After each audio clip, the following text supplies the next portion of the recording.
"Grandpa, you need to leave right now," my grandson whispered, grabbing my arm with shaking hands. His eyes were wide with fear. I had never seen him look so scared in his whole life. Something was very wrong at my son's birthday party.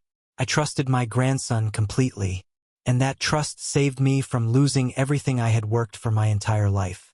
Before we continue with this shocking story, please hit that subscribe button and ring the notification bell for his sweet revenge. We share amazing stories of people who got the justice they deserved. Now, let's see what my son was really planning to do to me. My name is Robert. I am 70 years old. For 40 years, I built houses and buildings in my small town. I worked with my hands every single day. Rain or shine, hot or cold, I was out there building things. My company became very successful. I saved every penny I could. I was proud of what I built. My son David is 35 years old. He has always been different. While other kids played with toys, David always wanted money. When he was 10, he would ask me for $20 to buy comic books. Then I would find out he spent it on candy to sell to other kids for more money. "That's my boy," I used to say. "Smart with business." But I was wrong. David wasn't smart with business.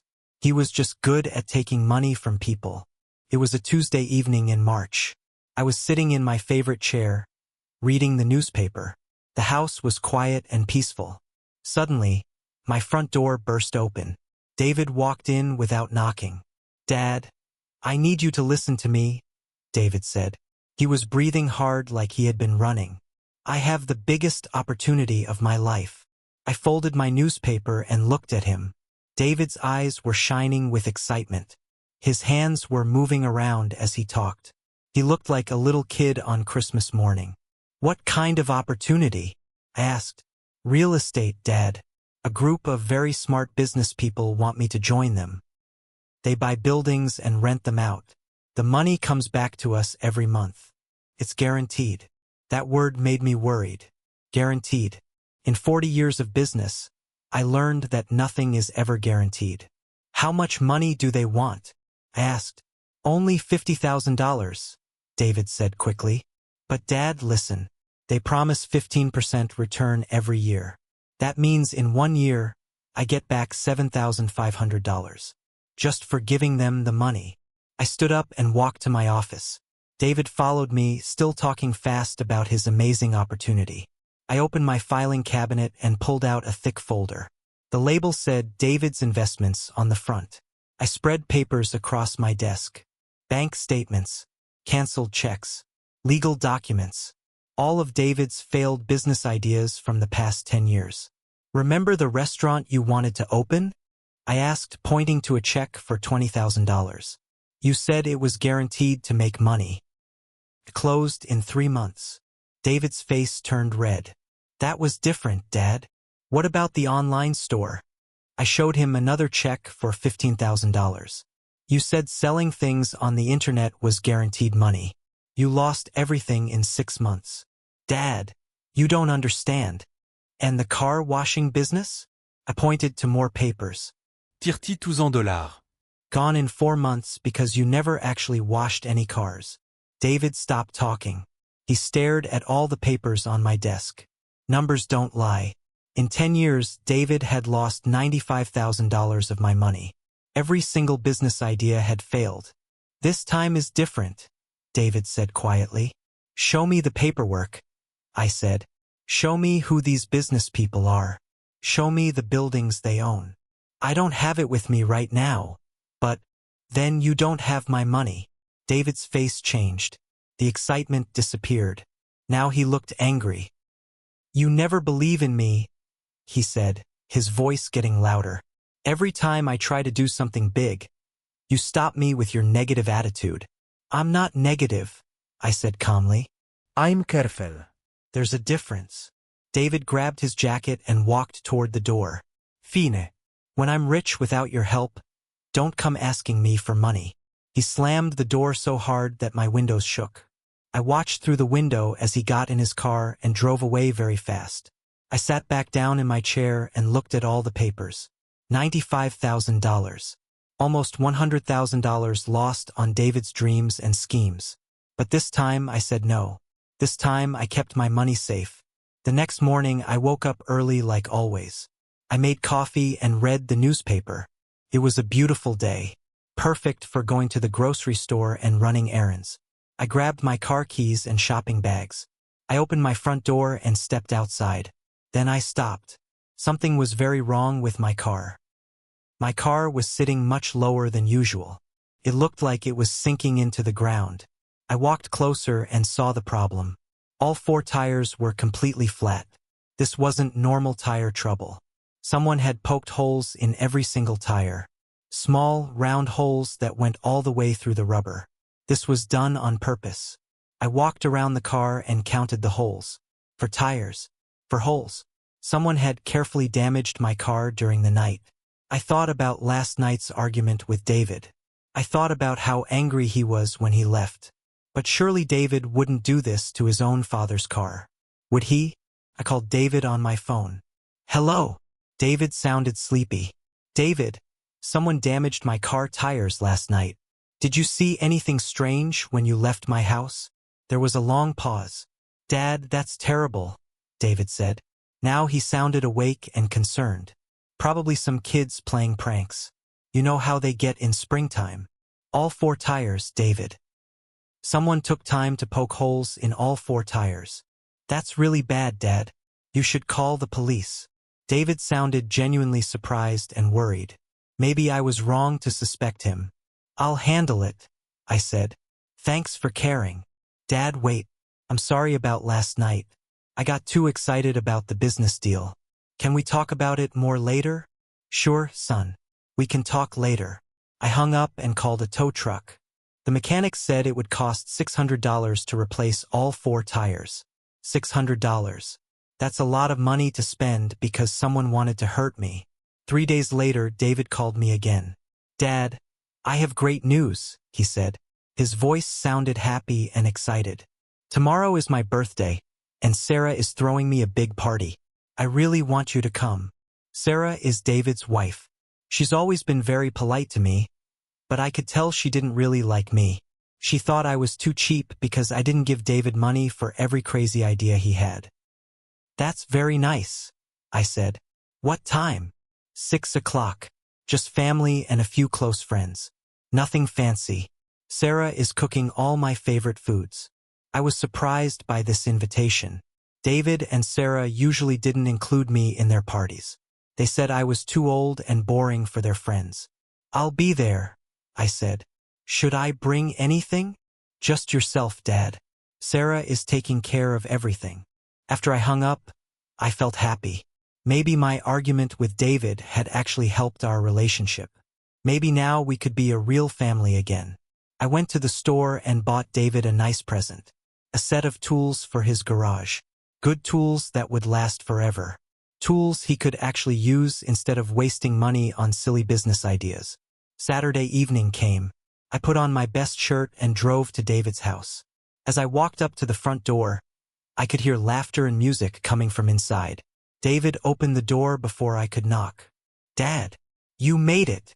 David gave me a big hug. Come in, come in. Everyone is so excited to see you. The house looked amazing. Sarah had decorated everything with balloons and flowers.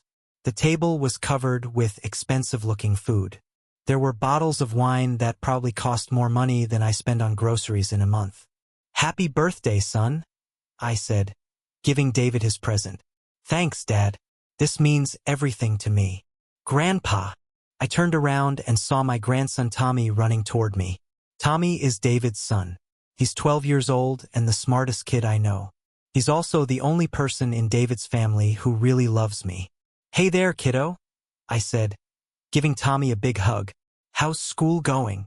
Good, Grandpa. I'm so happy you came to the party. Sarah appeared next to us. She was wearing a dress that probably cost more than my monthly electric bill. Robert, so wonderful that you could make it, she said with a big smile. Let me get you something to drink. She brought me a beer. Not just any beer, but an expensive imported beer that I had mentioned liking once years ago. I was touched that she remembered. This is very thoughtful, I said. Only the best for family, Sarah replied. The party was actually fun. David's friends were nice to me. They asked about my construction business and seemed genuinely interested in my stories.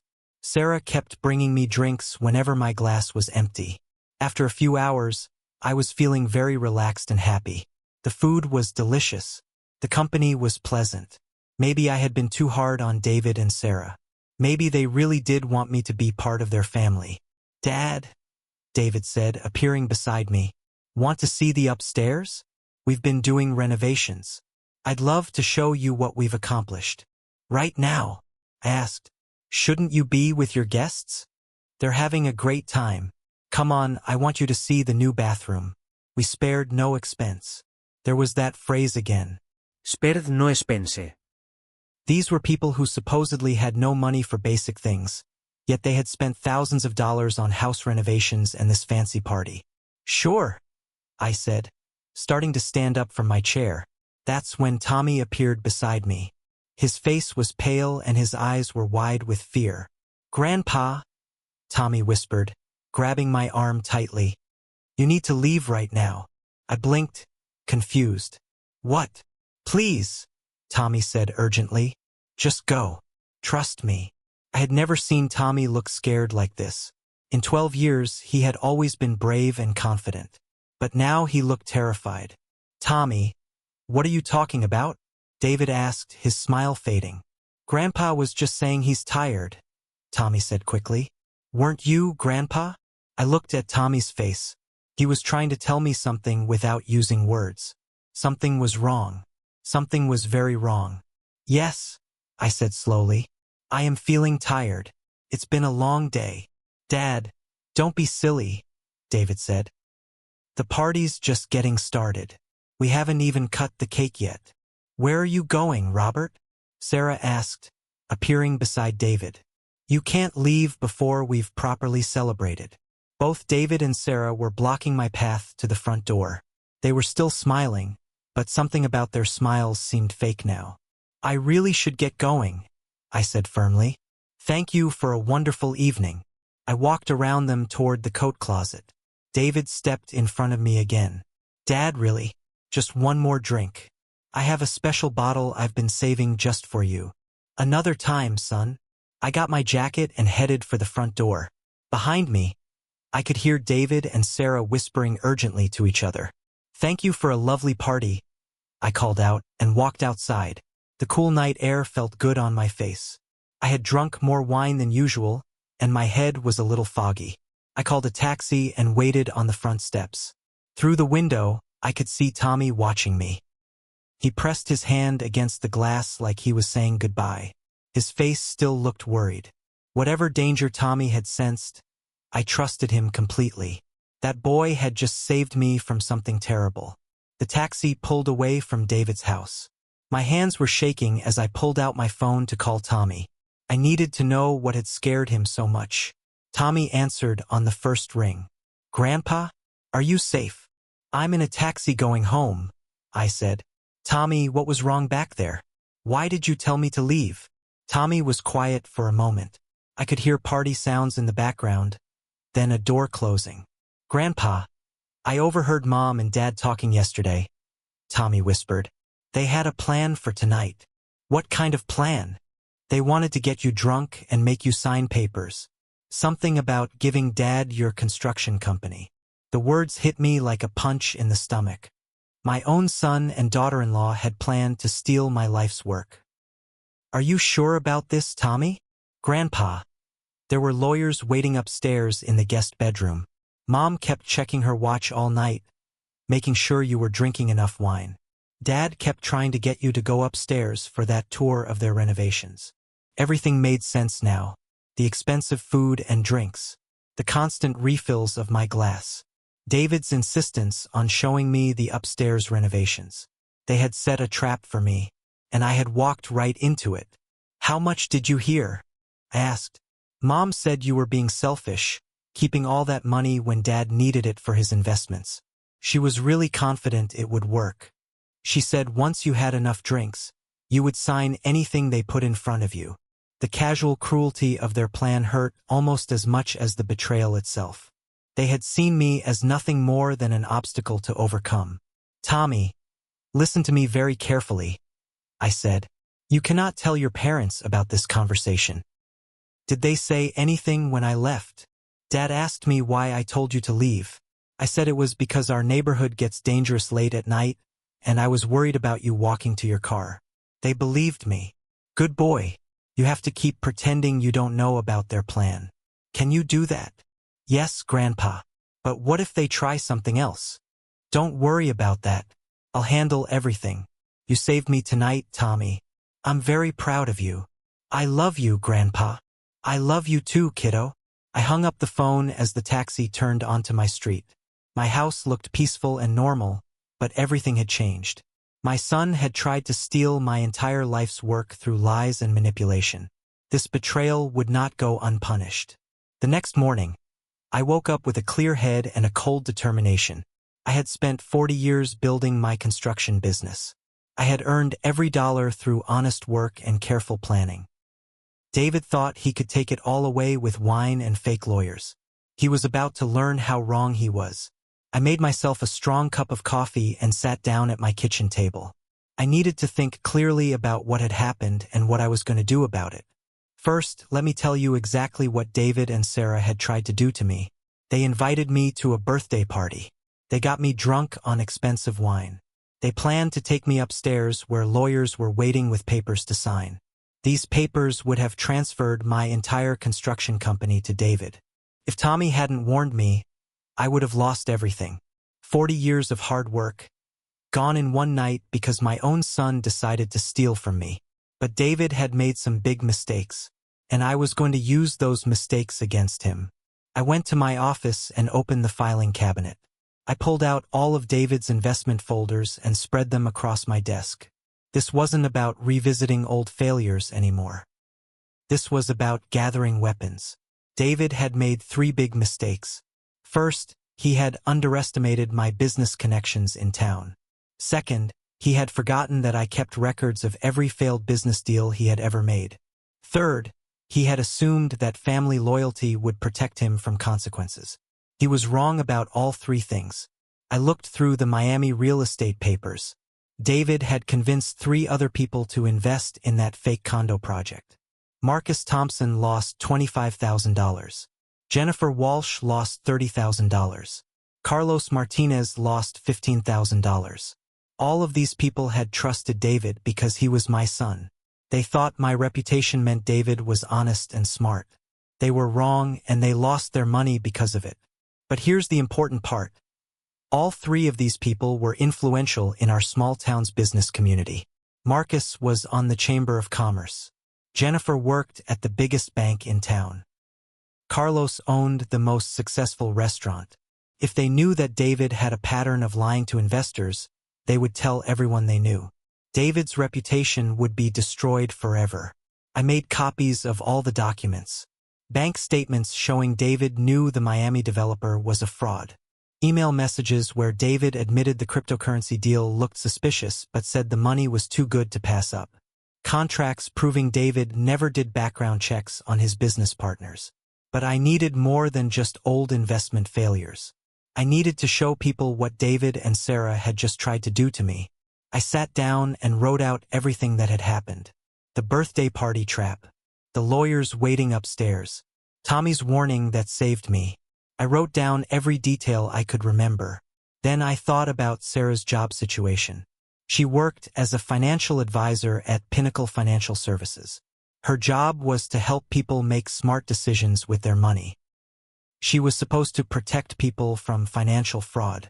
But Sarah had just tried to help steal an elderly man's life savings through fraud and manipulation. Her boss would definitely want to know about that. I spent the entire morning preparing anonymous packages. Each package contained copies of David's failed investments and evidence of how he had lied to his investors. But I also included my written account of the birthday party fraud attempt. I included a simple note: information for your consideration regarding David Meyer's business practices. Please note the recent attempt to defraud an elderly family member through alcohol and fraudulent legal documents. I called a professional courier service to deliver the packages. Anonymous delivery, cash payment. By evening, 3 of the most connected business people in town would know the truth about David's lies and failures. More importantly, they would know about his latest crime. Monday morning brought exactly the results I had expected. My phone rang 6 times before 9 o'clock. Different business associates calling with questions about David's investment history. Word was spreading through town exactly as I had planned. Marcus had called Jennifer to compare notes. Jennifer had reached out to Carlos to verify what they had all received. By Monday afternoon, 3 influential people were warning their friends about David's documented pattern of investor fraud. Phase 1 was complete. Time for Phase 2. I spent Monday afternoon gathering information about Sarah's professional life. In the construction business, you learn to notice things. And I had noticed some interesting things about Sarah lately. Despite David's claims that they had no money, Sarah had been wearing expensive clothes and jewelry. She drove a new car that cost more than most people make in a year. She had been seen at the fancy hotel bar downtown, having long conversations with a well-dressed man who wasn't her husband. Sarah's job at Pinnacle Financial required absolute trust and professional behavior. Clients had to believe she would always put their interests first. But Sarah had just tried to steal from an elderly person using fraud and alcohol. Her boss needed to know about this. I wrote a pro. I explained how Sarah had participated in planning to steal my business through fraudulent legal documents and by getting me drunk until I couldn't think clearly. But I didn't stop there. I also explained exactly what Sarah had done at the birthday party. How she kept refilling my wine glass. How she tried to keep me from leaving when Tommy warned me. How she had helped plan the whole fraud scheme. I pointed out that someone whose job was protecting clients' money had personally tried to steal money from an elderly family member. I included copies of documents showing the expensive party costs, which proved Sarah had money sources that didn't match her claims of financial struggle. I also included photos I had taken with my phone at the party. Pictures of the expensive food, the costly wine bottles, the fancy decorations. All of this proved that David and Sarah had been lying about being broke. The anonymous package went out Monday afternoon. By Tuesday morning, Pinnacle Financial would be investigating their employees' professional ethics and possible conflicts of interest. But I wasn't done yet. I had one more important step in my plan. Tuesday evening, I was watering my garden when my neighbor Mrs. Henderson called to me from her front porch. "Evening, Robert. You got your car fixed, I see. Those new tires look good." I walked over to the fence between our yards. Mrs. Henderson was 82 years old and had lived next door for as long as I could remember. She was the kind of neighbor who noticed everything but usually minded her own business. "Yes, thank you. Someone damaged them a few nights ago." Mrs. Henderson was quiet for a moment, rocking gently in her porch chair. "Robert, I think you should know what really happened to your tires," she said finally. My heart started beating faster. "What do you mean?" "I was sitting out here Tuesday evening when you and David had your argument. I don't like to listen to private conversations, but voices carry on quiet nights." She paused and looked around to make sure no one else was listening. "I saw David leave your house around 9:30. He walked straight to your car and knelt down beside each tire. He had something in his hand. Looked like a screwdriver or an awl. He poked holes in every single tire, then looked around to see if anyone was watching. The confirmation hit me like a physical blow. My own son had vandalized my property in an act of pure revenge. "Are you certain it was David?" I asked. "Robert, I've known that boy since he was little. It was definitely him. He didn't see me sitting here in the shadows. I keep my porch light off in the evenings so I can see the stars better." Mrs. Henderson had witnessed the entire sequence. My argument with David, his departure, and his immediate retaliation against my property. "I wasn't sure if I should tell you," she continued. "Family matters are delicate. But when I saw you spending all that money on new tires, I thought you should know the truth. Thank you for telling me, Mrs. Henderson. This stays between us for now. Of course. But Robert, that boy needs to learn some respect for what you've built. You've worked too hard to have someone tear it down out of spite." I thanked Mrs. Henderson and went back inside my house. Now I had confirmation of David's tire vandalism from a reliable witness. Combined with Tommy's information about the birthday party fraud attempt, I had documented proof of David's systematic campaign against me. But Mrs. Henderson had given me more than just information. She had given me an idea for the final part of my plan. The next morning, I called my lawyer. "Robert, based on what you've told me, you have grounds for both criminal and civil action," my lawyer said. His name was James Mitchell, and he had been handling legal matters for my construction business for 15 years. I had just finished explaining everything to him. The tire vandalism, the birthday party fraud attempt, Tommy's warning, Mrs. Henderson's eyewitness account. "What do you recommend?" I asked. "First, we file a police report about the tire vandalism. Mrs. Henderson's testimony gives us a reliable witness. Second, we consider filing charges for attempted fraud regarding the birthday party scheme." James leaned back in his chair. "But Robert, I have to ask, are you sure you want to pursue criminal charges against your own son?" I thought about that question for a long moment. Did I want David to go to jail? Did I want Sarah to have a criminal record? What are my other options? I asked. "We could file civil charges instead. Sue them for damages. The tire repair costs certainly. Possibly emotional damages for the attempted fraud. It would be public record, but not criminal." "How public?" "Court filings are public documents. Local newspaper might pick it up. Word would definitely spread around town." That was exactly what I wanted. Not necessarily jail time for David and Sarah, but public consequences for their actions. I wanted everyone to know what they had tried to do. "Let's file the civil suit," I decided. "Include everything. The tire vandalism, the attempted fraud, the emotional distress. Make it very detailed."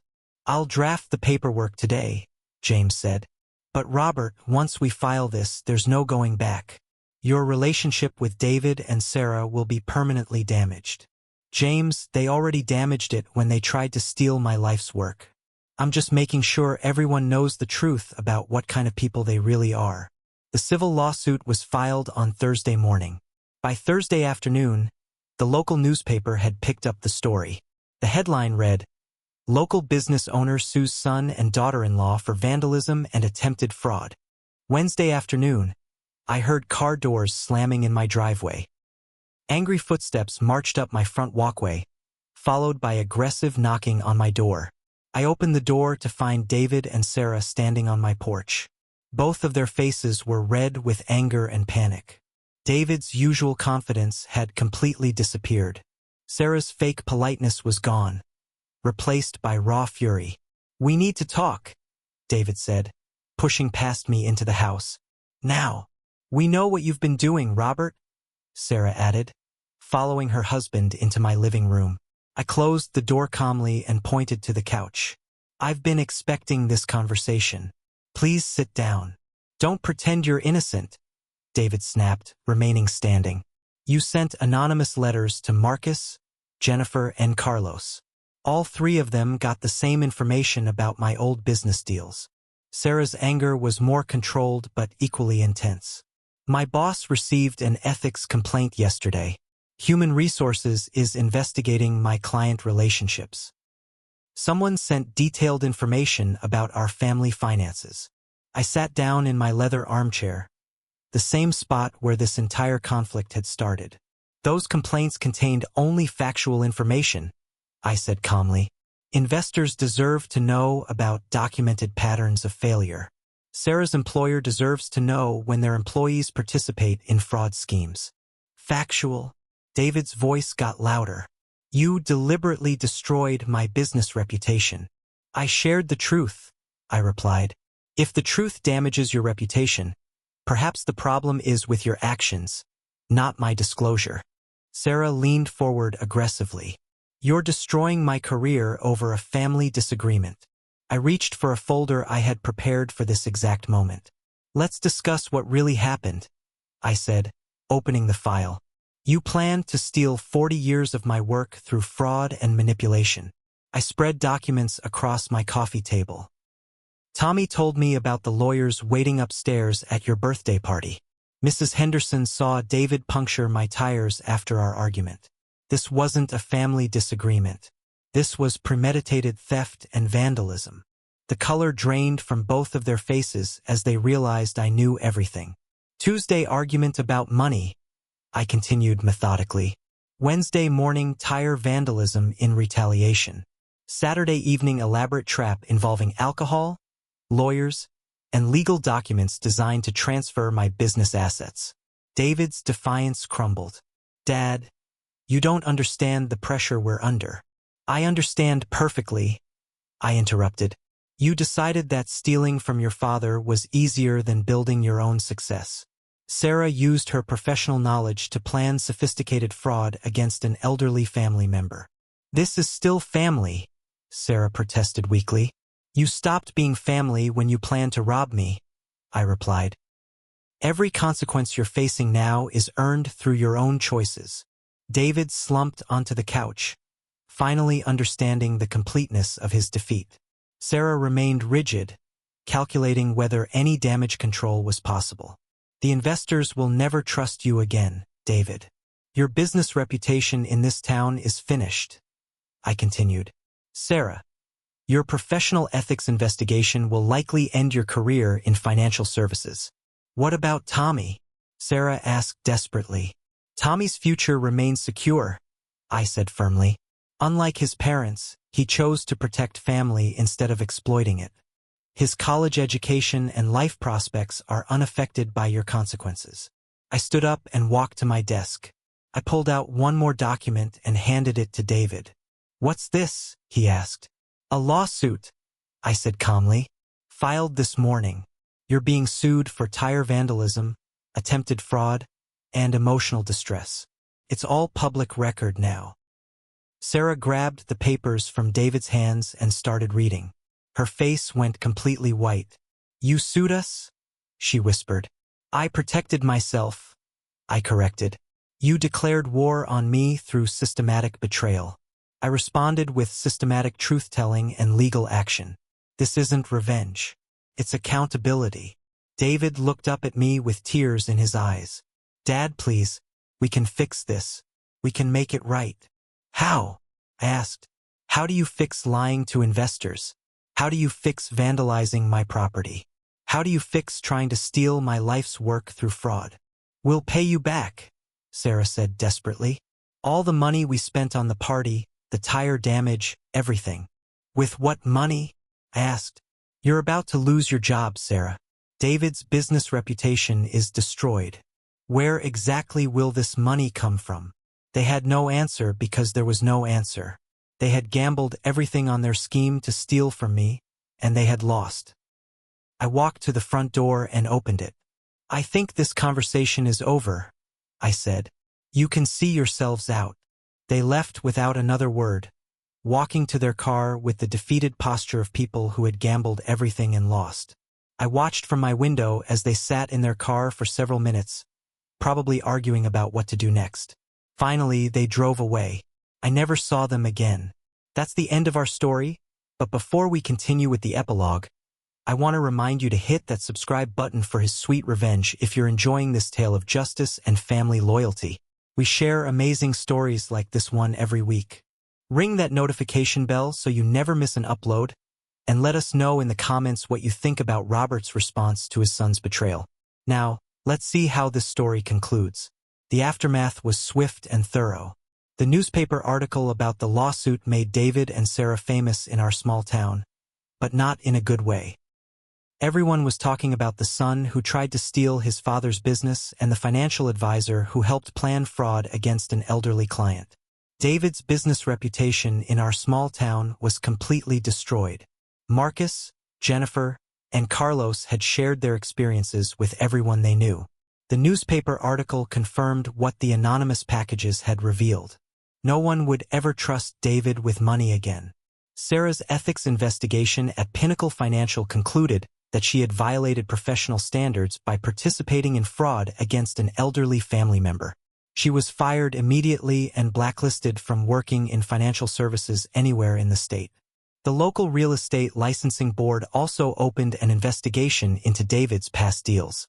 When they discovered his pattern of investor fraud and his recent attempt to steal his father's business, They revoked his real estate license permanently. David and Sarah's expensive lifestyle collapsed overnight. They couldn't afford the mortgage on their fancy house without Sarah's high-paying job. They had to sell everything and move to a small apartment across town. Sarah took a job as a cashier at a grocery store. David started working as a night shift security guard at a warehouse. Both jobs paid minimum wage. But the most important outcome was Tommy's safety and future. The day after the confrontation, I met with my lawyer again. "I want to set up a college fund for my grandson," I told James. "Something that David and Sarah can't touch, no matter what happens." "That's smart," James said. "We can set up an educational trust. You can be the trustee, and Tommy will be the beneficiary. His parents will have no legal access to the money." I funded the trust with $50,000. Ironically, the exact amount David had wanted for his latest investment scheme. Tommy would have enough money for college, graduate school, and a good start in life. I also made sure Tommy understood that his parents' poor choices didn't reflect on him. "Grandpa," Tommy said when he visited me a month after everything happened, "I'm sorry about Mom and Dad." "You have nothing to apologize for," I told him. "You showed more integrity in one moment than they showed in years. You protected your grandfather when your parents tried to hurt him. Are you mad at them?" "I'm disappointed," I said honestly. "But I'm not angry anymore. They made their choices and now they're living with the consequences. That's how life works." Tommy nodded thoughtfully. "Mom cries a lot now. Dad is always angry. They're learning that actions have consequences," I explained. "When people try to hurt others through lies and stealing, they usually end up hurting themselves more. Will they ever forgive you?" "I hope someday they'll understand that I was protecting myself and teaching them an important lesson. But even if they don't, I can live with that. I did what was right." 2 years have passed since that birthday party. David and Sarah still live in their small apartment across town. They both work honest jobs now, earning their money through actual work instead of schemes and manipulation. The civil lawsuit was settled out of court. David and Sarah agreed to pay me back for the tire damage and court costs. They also had to write a formal apology letter that became part of the public court record. David has never personally apologized for trying to steal my business or for vandalizing my car. Sarah has never acknowledged that her fraud plan was wrong. But they've both learned that their actions have consequences. Tommy visits me every weekend now. He's 14 and even smarter than before. After everything that happened, the court granted me visitation rights as his grandfather. David and Sarah couldn't object because they didn't want more negative publicity. "Grandpa," Tommy said last weekend, "do you think Mom and Dad learned their lesson?" "I think they learned that they can't take advantage of people without facing consequences," I replied. "Whether they learn to be better people, only time will tell." Tommy nodded thoughtfully. "Mom cries a lot now. Dad is always angry. They blame you for everything that happened to them. What do you think, Tommy? Do you think it's my fault?" Tommy was quiet for a moment, thinking carefully. "No, Grandpa. You didn't make them try to steal from you. You didn't make Dad damage your car. You just protected yourself when they tried to hurt you. That's my boy. Smart as a whip and honest as the day is long." The construction business continues to thrive. At 72, I'm finally ready to start thinking about retirement. But I'll only pass the business to someone who earned it through honesty and hard work. Someone like Tommy, when he's old enough and wise enough. My filing cabinet still contains all the documents from David's failed schemes. But now it also contains copies of the lawsuit that saved my life's work and the trust documents that secured Tommy's future. Evidence that sometimes the best revenge is simply telling the truth and protecting what matters most. Mrs. Henderson still waves to me from her porch every evening. She never mentions the night she saw David vandalizing my tires, but I know she's proud that I stood up for myself. Last month, she told me she was proud of how I handled the whole situation. "You did the right thing, Robert," she said. "That boy needed to learn that actions have consequences." Sometimes people in town ask me if I feel bad about destroying my son's reputation and my daughter-in-law's career. The answer is simple. I feel bad that they forced me to defend myself against their theft and fraud.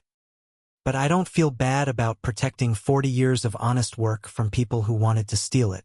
David and Sarah had a choice. They could have asked for help honestly. They could have worked to build their own success. Instead, they chose lies, manipulation, and theft. I also had a choice. I could have let them steal my life's work to keep peace in the family. Or I could fight back with the truth and the law. I chose the truth. And the truth saved my life. That night at the birthday party, when Tommy whispered, "Grandpa, you need to leave right now," he saved me from losing everything. But more than that, he saved me from learning too late that my own family saw me as nothing more than a source of money to steal. Sometimes the people who love you most are the ones who save you from the people who should love you most. Tommy saved my life that night, and I made sure he would never need saving from anyone else. The trust fund I set up for Tommy now has $75,000 in it. Every month I add a little more. By the time he's ready for college, he'll have enough money for any school he wants to attend. But more importantly, Tommy has learned valuable lessons about honesty, integrity, and standing up for what's right. He's seen what happens when people choose greed over family, and he's seen what happens when someone fights back against injustice. Last weekend, Tommy asked me something that really made me think. "Grandpa, if Mom and Dad came to you tomorrow and apologized for everything, would you forgive them?" I thought about that question for a long time. "Tommy, I've already forgiven them in my heart. Staying angry would only hurt me, not them. But forgiveness doesn't mean forgetting. And it doesn't mean trusting them again." "So you're not mad anymore?" "No, I'm not mad. I'm disappointed that they chose the path they did. But I'm at peace with how everything worked out. Justice was served, you're safe and provided for, and I still have my business and my dignity." Tommy smiled at that. "I'm glad you're my grandpa. I'm glad you're my grandson. You're going to grow up to be an amazing man, Tommy. Not because of your parents, but in spite of them." The construction business that David tried to steal is now worth over $2 million. It employs 37 people and has built some of the finest homes and buildings in our county. When Tommy turns 25, if he's interested and has proven himself worthy through education and honest work, the business will be high. David always wanted something for nothing. Tommy understands that everything worthwhile must be earned. Last month, I got a letter from an unexpected source. It was from Jennifer Walsh, one of the investors who lost money in David's Miami condo scheme. "Dear Robert," she wrote, "I wanted to thank you for sending us the information about David's business practices. At first, I was angry that you waited so long to warn us. But then I realized you were being kind by not exposing your son's failures earlier. When I heard about what David and Sarah tried to do to you at that birthday party, I understood why you finally decided to speak up. You saved other potential victims from David's schemes. Thank you for choosing to tell the truth, even when it hurt your own family. That letter meant more to me than Jennifer could ever know. Confirmed that I had made the right choice. By exposing David's pattern of fraud, I hadn't just protected myself, I had protected future victims. 3 months ago, I heard through the grapevine that David had approached Marcus Thompson about a new investment opportunity. Marcus laughed in David's face and told him to get lost. Word of that conversation spread around town quickly. David can never hurt another investor in our community. His reputation is permanently destroyed, and that's exactly what he deserves. Some people might say I was too harsh, that I should have handled it privately within the family. But those people don't understand what David and Sarah were really trying to do to me. They weren't just trying to steal money. They were trying to steal my life's work, my legacy, everything I had built over 4 decades of honest labor. They were trying to reduce me to a confused old man who couldn't make good decisions. That wasn't a family disagreement. That was a crime. And crimes deserve consequences. The beautiful thing about truth is that it doesn't require maintenance. Lies need constant care and feeding. You have to remember what lie you told to which person. You have to keep making up new lies to support the old ones. But truth just sits there, solid as a rock, requiring no effort at all. I told the truth about David's investment failures. I told the truth about Sarah's professional misconduct. I told the truth about the birthday party fraud attempt. And the truth did all the work for me. David and Sarah destroyed themselves with their own actions. I just made sure everyone knew about it. Today marks exactly 2 years since that birthday party. Tommy is visiting this afternoon, and we're going to work on his college applications together. He wants to study business and engineering, the perfect combination for eventually running a construction company. But only if he earns it. Only if he proves himself worthy through honest work and good character. Tommy has already shown more integrity at 14 than his father ever showed in 35 years. When Tommy makes a mistake, he admits it and tries to fix it. When Tommy makes a promise, he keeps it. When Tommy sees something wrong, he speaks up about it. Just like he did that night at the birthday party when he saved his grandfather from a terrible fate. I keep that memory close to my heart. My grandson, just 12 years old, risking his parents' anger to protect his grandfather from harm. That's the kind of person Tommy is. That's the kind of man he's going to become. The irony of this whole story is that David actually could have inherited my business legitimately. If he had worked hard, learned the trade, and proven himself trustworthy, the company would have been his someday. But David was too impatient for that. He wanted everything immediately, without effort, without earning it. And that impatience cost him everything. Sarah could have had a successful career in financial services. She was smart and well-educated. But she chose to use her knowledge for fraud instead of helping people. And that choice destroyed her professionally. They both had legitimate paths to success. They chose crime instead. And now they're living with the consequences of that choice. Sometimes I wonder if they've learned anything from what happened. Do they understand that their current situation is entirely their own fault? Do they take any responsibility for their actions? I doubt it. People like David and Sarah rarely learn from their mistakes. They're too busy blaming others for their problems. But it doesn't matter whether they've learned anything or not. What matters is that justice was served, the truth was told, and Tommy is safe and provided for. Last week, I ran into Sarah at the grocery store where she works. She was bagging groceries, wearing a name tag and a forced smile. When she saw me, her face went red with embarrassment and anger. "Robert," she said quietly. "Sarah," I replied politely. We stood there for a moment, neither of us sure what to say. Finally, Sarah spoke. "I hope you're happy," she said bitterly. "You destroyed our lives." No, Sarah, he replied calmly. "You destroyed your own lives when you tried to steal from me. I just made sure everyone knew the truth about what you did." Sarah's face crumpled, and for a moment I thought she might cry. But then she composed herself and went back to bagging groceries. I paid for my items and left without another word. There was nothing more to say. Sarah had made her bed, and now she was lying in it. Some people might think I should have felt sorry for her in that moment. After all, she had fallen very far from her previous life as a successful financial advisor. But I didn't feel sorry for her. I felt justice. Sarah had tried to participate in stealing my life's work through fraud and manipulation. The fact that she was now working an honest job for honest pay wasn't a tragedy. It was exactly what she deserved. The same was true for David. I heard he was working double shifts at the warehouse trying to make ends meet. Good. Maybe honest work would teach him the value of earning money instead of stealing it. As I finish this story, Tommy is in his junior year of high school. He's getting straight A's and has been accepted into the early admission program at the State University's engineering school. He still visits me every weekend, and we still talk about everything school, life, business, family. Tommy has never asked me if I regret what I did to his parents. I think he already knows the answer. Tommy understands that what I did wasn't about revenge or anger. It was about justice and protection. I protected myself, I protected my business, and I protected Tommy's future. That's what grandfathers are supposed to do. We're supposed to protect the people we love from the people who would hurt them, even when those people are family members. Next month, Tommy turns 16. I'm buying him a car, nothing fancy, just a reliable used truck that he can use to get to his part-time job at the local hardware store.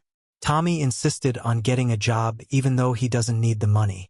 He wants to learn what it feels like to earn his own way. That's the difference between Tommy and his father right there. David always wanted money without work. Tommy wants to work for his money. When Tommy graduates from college in 5 years, if he chooses to join my construction company, he'll start at the bottom just like every other employee. He'll carry tools, mix concrete, and learn the business from the ground up. And if he proves himself worthy through years of honest work and good character, then someday the business will be his. But he'll have to earn it, just like I did, just like it should be. The construction company that David tried to steal through fraud now has its succession plan written in stone. Tommy is the heir, but only if he earns it. If Tommy doesn't want the business or doesn't prove himself worthy, it will be sold and the money will go to charity. David will never have another chance to get his hands on what I built. That door is permanently closed. Tommy came by yesterday with his report card, straight A's again, of course. We sat on my front porch, drinking lemonade and talking about his PL. 3 weeks ago, I received a phone call that really surprised me. It was from Marcus Thompson, one of the investors who lost money in David's Miami condo scheme. "Robert," Marcus said, "I wanted to let you know that David approached me again. He has some new investment idea involving cryptocurrency and foreign real estate." My blood ran cold. "What did you tell him?" Marcus laughed. "I told him I'd rather set my money on fire than trust him with it. But Robert, I'm worried he might find other victims. People who don't know about his history." That conversation reminded me that my work wasn't completely finished. David was still out there, still trying to find people to scam, still looking for easy money instead of honest work. So I made one final decision. I asked my lawyer to prepare a detailed document outlining David's entire history of investment fraud. Every failed scheme, every lie he told investors, every dollar he lost of other people's money. Then I had copies of this document sent to every financial planner, investment advisor, and bank manager in our county. The cover letter explained that David Meyer was a documented investment fraud risk who should not be trusted with any investment opportunity. Now, whenever David tries to approach a legitimate financial professional about any investment scheme, they'll know exactly who they're dealing with. David's career as a con artist is permanently over. He can work honest jobs for honest pay, or he can leave town and try to start over somewhere else. But he'll never again be able to victimize innocent investors in our community. That final step completed my mission. David and Sarah had been held accountable for their actions. Justice had been served. Tommy's future was secure, and future potential victims were protected. The truth had won completely. As I finish writing this story, I feel a deep sense of peace and satisfaction.